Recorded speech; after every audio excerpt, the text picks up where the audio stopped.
Boa tarde! Esse é o Global News, o jornal que atualiza você com as principais notícias da semana. Confira os destaques de hoje. Netos do prefeito de Itumbiara foram enterrados com comoção popular. Juiz do STJ é acusado de assédio sexual.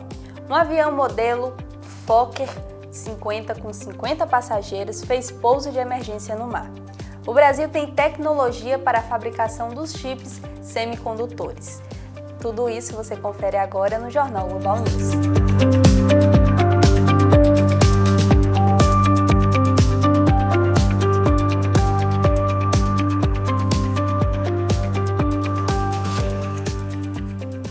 Um piloto da Latam, empresa aérea, foi preso dentro da aeronave durante o embarque de passageiros na manhã do dia 9/2. As informações foram noticiadas pela Polícia Civil.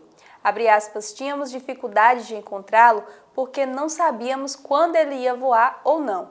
Pedimos a escala para a empresa e identificamos que ele faria um voo hoje. Fecha aspas, detalhou a delegada Ivalda Aleixo, diretora do DHPP-SP.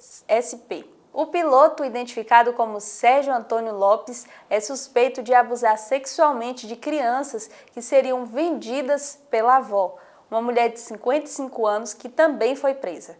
A mãe de outra criança também foi detida, segundo o secretário de Segurança Pública de São Paulo, Nico Gonçalves. Ele, o piloto e a avó estão em prisão temporária. A nossa surpresa foi a outra vítima. Descobrimos na casa desta mãe que ela também sabia o que estava acontecendo. A mãe foi presa em flagrante por armazenar e transmitir esse material infantil, disse o delegado. Em nota, a Latam informou publicamente que o piloto Sérgio Antônio Lopes foi desligado, ou seja, demitido do quadro de colaboradores da empresa e que a política da companhia é tolerância zero para crimes dessa natureza. Um ataque em uma escola e em uma residência de Tumbleweed, no Canadá, deixou 9 pessoas mortas e outras 25 feridas na terça-feira, dia 10. Segundo as autoridades, a atiradora, uma transgênero de 18 anos e estudante da escola, descrita por colegas como tranquila e gente boa, era também quieta e deslocada. O caso ocorreu por volta das 13h20 no horário local, 19h20 em Brasília, na Tumbleweed Secondary School, que atende cerca de 160 alunos. A cidade tem pouco mais de 2.000 habitantes e fica na Colômbia Britânica, no oeste do país.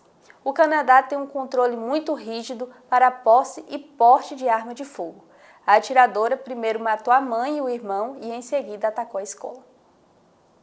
A artista plástica Catarina Dejá recebeu uma notificação extrajudicial da Esportes da Sorte ao usar a letra de marca da empresa em manifesto contra a plataforma de apostas online.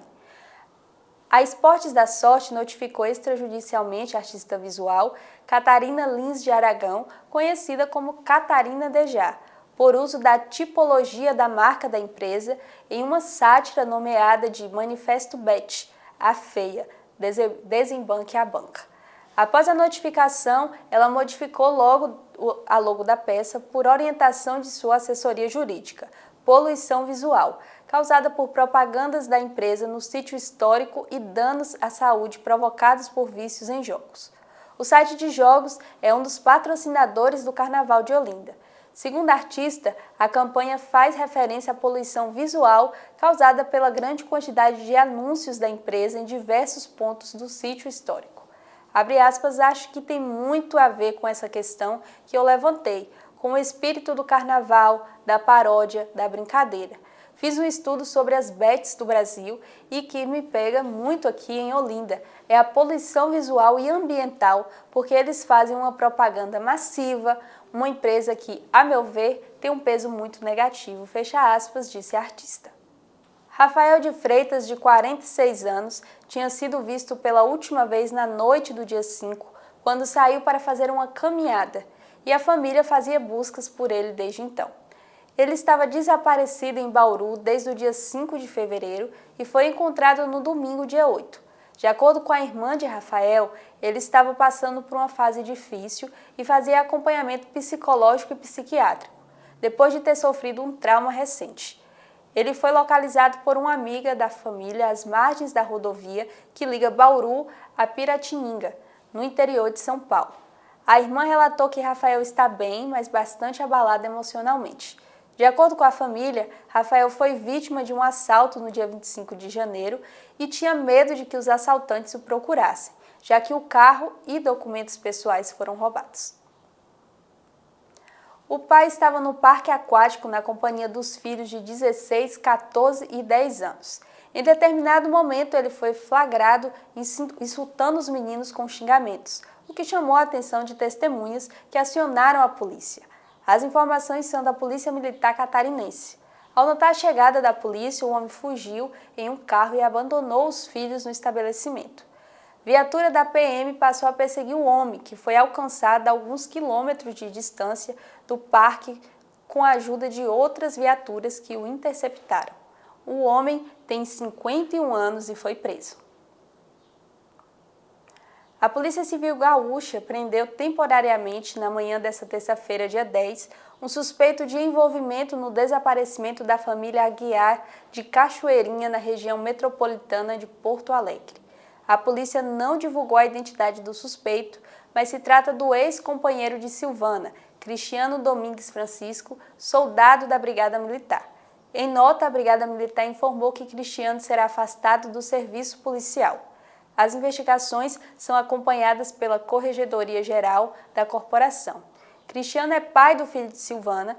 A criança que estava com ele está na casa da avó paterna. Silvana Germã de Aguiar, de 48 anos, e os pais delas, Isaíl Vieira de Aguiar, de 69, e Dalmira Germã de Aguiar, de 70, não são vistos desde janeiro. William Furlan, pai dos gêmeos de 6 anos, que saltaram de um carro em movimento depois que um deles soltou o freio de mão durante uma brincadeira, diz que ficou aliviado ao ver que os filhos não se feriram após o acidente. Uma câmera de segurança registrou o momento em que as crianças saltam do carro em movimento em Francisco Beltrão, no sudoeste do Paraná. O caso aconteceu em 17 de janeiro, na fazenda da família, e só agora foi divulgado. Durante a brincadeira, um dos irmãos acabou soltando o freio de mão e o carro começou a descer em direção a um barranco. Ao perceber o movimento, um dos irmãos foi o primeiro a pular e tentou segurar o veículo. Logo depois, o outro também saltou. Furlan explicou que o carro não tinha seguro e ficou bastante danificado, mas a família decidiu divulgar o caso após golpistas começarem a usar as imagens para pedir dinheiro em nome de uma falsa arrecadação virtual. O STJ decide afastar o ministro Marco Buzzi após a acusação de importunação sexual. A nova denúncia foi recebida pelo CNJ na segunda-feira, dia 9. O magistrado também é investigado por importunação a jovem de 18 anos. O ministro nega as denúncias e está de licença médica. A jovem contou aos pais que estava no mar quando percebeu a aproximação do ministro. Segundo o relato, Marcos Buzzi puxou o corpo dela para junto do seu e a agarrou pela lombar. Uma nova sessão foi marcada para o dia 10 de março para deliberar sobre as conclusões da comissão de sindicância. Até lá, o ministro não pode atuar no cargo, mas continua recebendo o salário normalmente. Vamos dar uma espiada de como está o último dia de carnaval.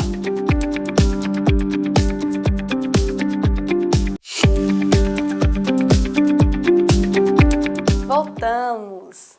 A Polícia Militar da 79ª prendeu na Avenida Cônego Piton 2 homens acusados de porte ilegal de drogas. Eles são suspeitos de envolvimento com tráfico de drogas no município. Durante a operação, foram apreendidas porções de cocaína e crack, além de dinheiro e uma arma de fogo. Segundo as informações, um dos suspeitos de 22 anos atuava na distribuição das drogas no bairro Alto do Paraíso.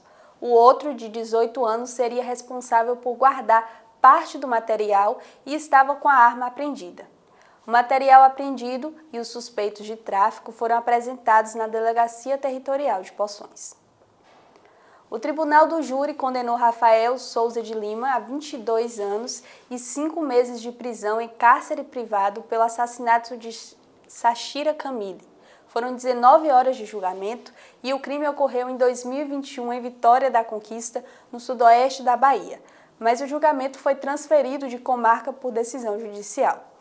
Conforme o Ministério Público, Rafael foi o principal autor do crime, que teria sido premeditado. A acusação sustentou que ele desferiu golpes com arma branca e também praticou estrangulamento. Para o promotor Vitor Martins, a pena aplicada foi compatível com a gravidade do caso. Ele afirmou que as provas reunidas ao longo do processo indicam planejamento e execução direta por parte do réu. Uma gravação flagrou o momento em que um avião com 55 ocupantes foi evacuado após um pouso de emergência em pleno mar, na Somália. O incidente ocorreu na última terça-feira, dia 10, quando um Fokker 50 da companhia Star Sky Aviation sofreu uma falha logo após a decolagem. A aeronave foi forçada a retomar ao Aeroporto Internacional Aden Adley, de Mogadíscio, mas saiu da pista e só parou perto da costa. De acordo com a agência estatal SONA, a aeronave decolou da capital do país com destino à cidade de Galkayo. O diretor-geral da Autoridade de Aviação Civil da Somália, Hamed Moalim Hassan, afirmou à imprensa local que equipes de emergência conseguiram retirar todos os passageiros e tripulantes com segurança. Abre aspas, o piloto conseguiu pousar o avião, mas ao tocar o solo perdeu o controle e a aeronave saiu da pista e parou no mar. Felizmente não há feridos, disse o diretor. A Polícia Federal deflagrou na manhã desta quarta-feira, dia 11, a terceira fase da Operação Barco de Papel, que investiga crimes contra o sistema financeiro relacionado à gestão de recursos do Rio Previdência, Fundo de Previdência do Estado do Rio de Janeiro. Segundo a PF, ao chegar para cumprir mandato de busca e apreensão em um imóvel em Balneário Camboriú, em Santa Catarina, um dos ocupantes do apartamento, que fica no 30º andar do prédio, arremessou pela janela uma mala cheia de dinheiro em espécie. Ao todo, foram encontrados R$429 mil jogados no chão, segundo a contagem da Polícia Federal. Também foram apreendidos carros de luxo e celulares. Você sabia? O carnaval chegou ao Brasil pelos portugueses como intrudo, representando as festas pagãs da antiga Grécia, homenageando os deuses Dionísio e, em Roma, Saturno, e foi cristalizado pela Igreja Católica como um período de liberdade ou liberação antes da Quaresma. Saiu das brincadeiras populares para os bailes de máscaras, cordões, frevos, afoxés, evoluindo lá no início do século XX para os desfiles das escolas de samba e trios elétricos, e se tornou a maior festa popular brasileira. Festa que começa alguns dias antes da Quaresma. No século XVII, era praticada pelos portugueses como uma brincadeira com água, ovos e farinhas. Popularizou entre todas as classes e reprimidas pela elite. A mesma elite que hoje quer ditar regras nas classes menores. Essa cultura ainda é praticada em Recife e Olinda, em Pernambuco, conhecido como curso.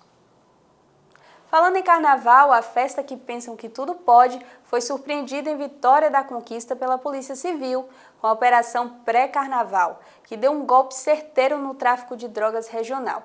A polícia confirmou a prisão de um homem de 43 anos, com iniciais AJS, apontados como um dos principais distribuidores de entorpecentes. Segundo a polícia, ele já possuía um histórico marcante em 2022. Foi preso com uma carga colossal de quase 400 quilos de maconha e 10 quilos de cocaína.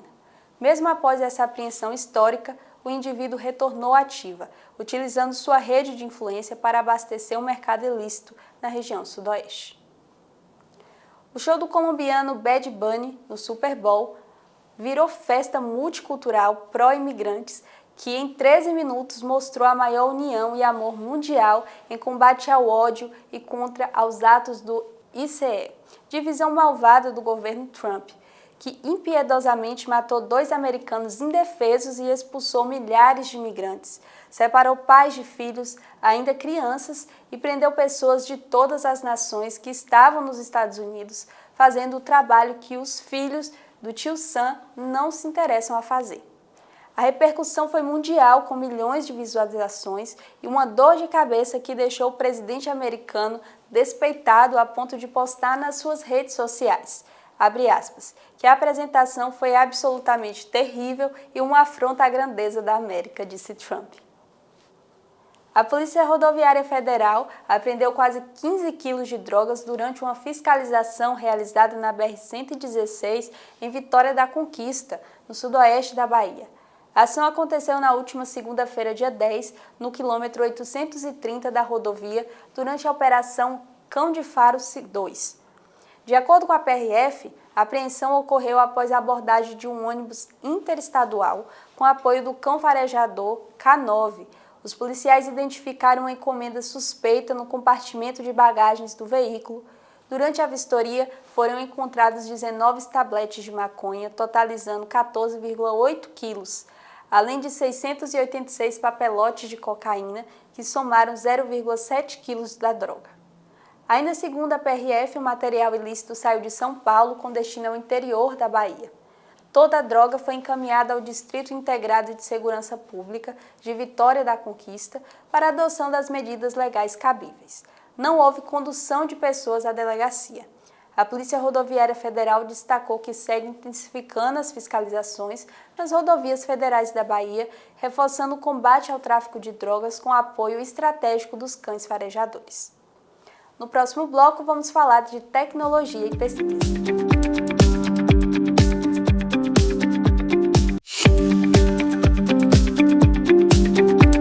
Voltamos. O Brasil poderá vir a produzir os famosos microchips e milhões deles usados na linha automotiva. A USP, Universidade de São Paulo, instituição pública, através da pesquisa da ciência e da engenharia, chamadas de Pocket Fab, fábricas pequenas que podem ser instaladas em qualquer região, descentralizando e atendendo à demanda de cada região. Foi o maior investimento da universidade em uma área de 150 metros quadrados com um custo de 89 milhões de reais. Uma fábrica custa em média 15 milhões e o modelo desenvolvido não passa de 1,5 milhão. Cerca da metade do PIB nacional depende desses semicondutores que estão desde o celular a um carro dos mais simples aos mais luxuosos. A mini fábrica poderá fabricar até 6 milhões de chips por ano, ao custo de $10 por peça.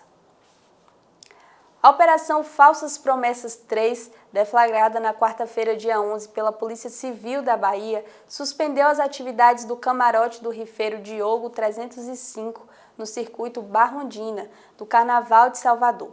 Bloqueou 230 milhões de reais e apreendeu uma aeronave avaliada em mais de 10 milhões de reais. Durante a ação contra uma organização criminosa investigada por lavagem de dinheiro. No inquérito foram identificados indícios de que o camarote era utilizado para ocultação e dissimulação de recursos provenientes da exploração ilegal de rifas realizadas pela internet. De acordo com o diretor do Draco, delegado Fábio Lordello, a operação reforça a atuação estratégica da Polícia Civil da Bahia no enfrentamento ao crime organizado e à lavagem de dinheiro, com foco na interrupção das atividades ilícitas. Uma manifestação popular aconteceu na manhã do dia 12, na BR-030, estrada que liga o município de Maraú, no sul da Bahia, ao Distrito Federal. Um grupo de pessoas estacionaram seus carros às margens da estrada, colocaram fogo em pneus e gritaram por asfalto no trecho que liga Boa Nova a Darumeira. Já em outro trecho, lá no oeste, em Carinhanha, outro grupo se manifestou gritando asfalto sim, cascalhamento não. Em um trecho de que acontece atolamento entre Carinhanha e Cocos. O protesto interditou a estrada desde as 4 da manhã e com o movimento asfalto sim, cascalho não. É uma rodovia federal e de competência do DENIT e não confere obrigações ao governo do estado. O governador Jerônimo Rodrigues encaminhou a solicitação ao ministro Renan Filho e ao ministro Juscelino Filho, e o DENIT já está avançando na elaboração do projeto e preparação da licitação. Thales Machado, genro do prefeito de Itumbiara, Dione Araújo, e secretário de governo da prefeitura, atirou contra os 2 filhos na quinta-feira, dia 12, e em seguida tirou a própria vida, segundo informações da Polícia Militar. O filho mais velho de Thales, 12 anos, chegou a ser socorrido e levado ao Hospital Municipal Modesto de Carvalho, mas não resistiu aos ferimentos e morreu. O caçula, de 8 anos, passou por cirurgia e foi internado em estado gravíssimo no Hospital Estadual São Marcos, em Itumbiara, mas infelizmente não resistiu. De acordo com a Polícia Civil, informou que instaurou o procedimento para apurar o caso. Machado teria feito uma publicação nas redes sociais em que pedia desculpas pelo ato e indicava que a motivação estaria relacionada ao fim do relacionamento com a mulher, mãe das crianças. O conteúdo será analisado ao longo da investigação. Horas antes do assassinato, o secretário postou em sua rede social, #, tentei sempre, nesses 15 anos de minha família, manter a melhor harmonia e respeito possível. Mas hoje chegou ao limite do improvável. Minha esposa saiu de Itumbiara para São Paulo para encontrar uma pessoa. Ela estava diferente há alguns dias e foi de onde veio a desconfiança. Nunca imaginava que iria fazer isso. Semana passada ainda falei, como sempre, se não estivermos bem, vamos manter o respeito e falar antes, mas não ouviu, desabafou. A Companhia Independente de Polícia Militar Rodoviária apreendeu na tarde de quinta-feira, dia 12, por volta das 16h30, no município de Tanhaçu, no sudoeste da Bahia, uma quantidade significativa de drogas, em uma ação conduzida pela equipe do posto de Sussuarana, de acordo com a corporação. Um ônibus de turismo foi parada em uma fiscalização de rotina e 2 malas foram identificadas contendo 49 tabletes de maconha e 5 tabletes de cocaína. O material apreendido e os responsáveis pelas bagagens foram encaminhados à Delegacia Territorial de Brumado, onde foram adotadas as medidas legais cabíveis. O uso descontrolado de canetas emagrecedoras entrou na mira da Anvisa. Na segunda-feira, dia 9, a Agência Nacional da Vigilância Sanitária emitiu um alerta sobre o perigo do remédio sem o acompanhamento médico. Autoridades de saúde investigam se 6 mortes e 200 casos de pancreatite estariam associados às injeções para perda de peso.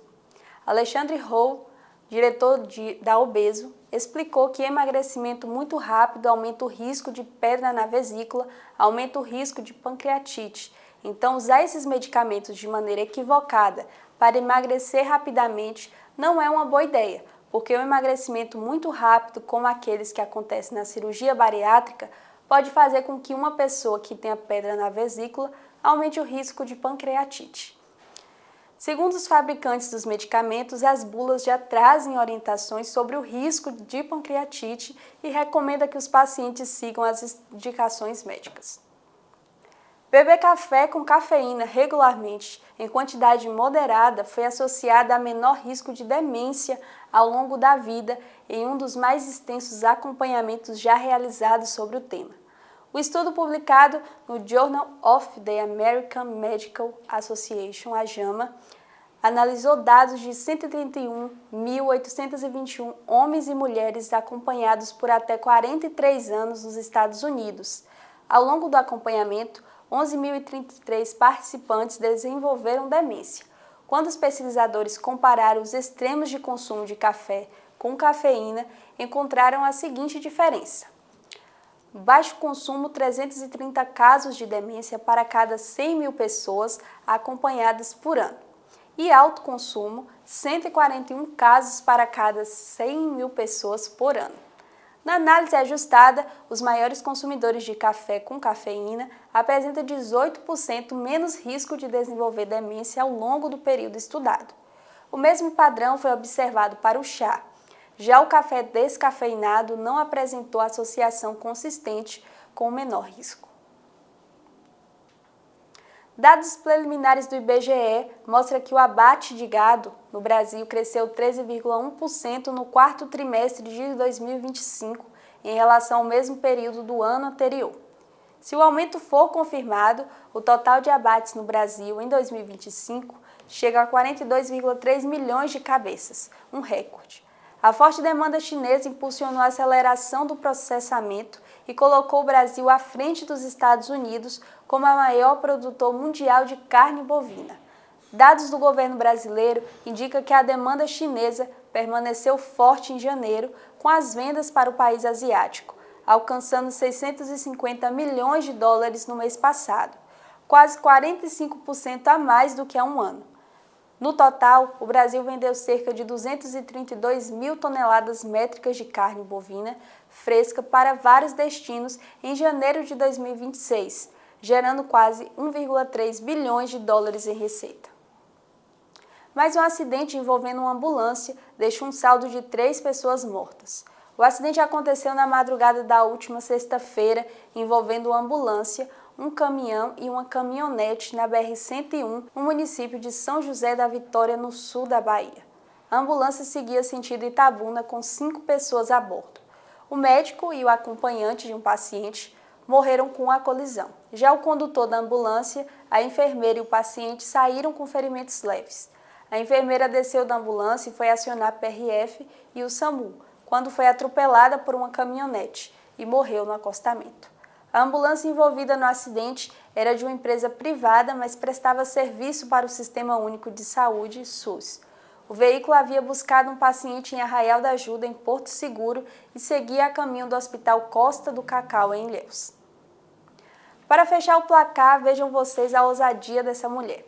Câmeras de segurança registram um momento em que uma mulher arromba uma van estacionada na Rua dos Fundos da Capelinha e rouba uma bolsa, que, segundo informações, continha valores em dinheiro. O fato mostra que Poções deixou de ser uma cidade tranquila, que preservava valores e que hoje causa susto a cada momento. Essa mulher surgiu do nada, andando pela rua, rodou e espiou o interior da van, abrindo a porta do motorista, contraindo uma pasta preta que estava no seu interior. O alarme do veículo foi acionado e ela sai caminhando como se nada tivesse acontecido. Alô, Guarda Municipal, por onde vocês estavam nesse momento? A polícia segue à procura da gatuna. Te vejo na próxima semana. Um bom feriado para você. Até mais.